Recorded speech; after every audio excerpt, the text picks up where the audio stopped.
I work for Dell Technologies. I work in a design group, and I'm an enterprise researcher studying emerging technology.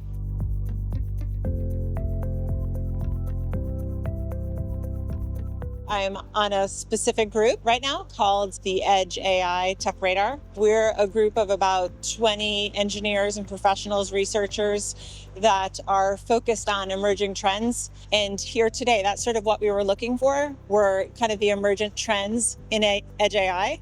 We're getting different perspectives, different lenses to look at this. I found it very interesting to see people coming from academia, people coming from like specific security hardware areas, like embedded hardware, as well as like talking about the full stack and cloud solutions.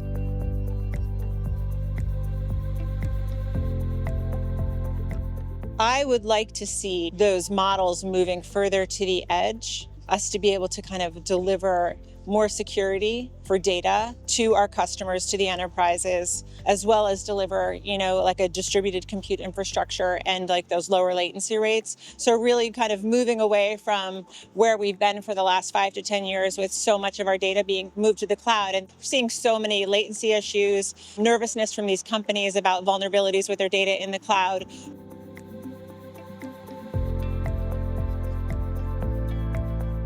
What we're seeing is a lot of stress on these application developers that have to be sort of a jack of all trades when it comes to data management, building those pipelines, doing all those sort of data engineering roles, prepping that data, normalizing that data, all those kind of data engineering responsibilities. So it's like really a very heavy load on these application developers. It's like, I feel like it's asking too much, but this is what you normally see when technologies are in their infancy. So we will start to see like a maturity around these roles.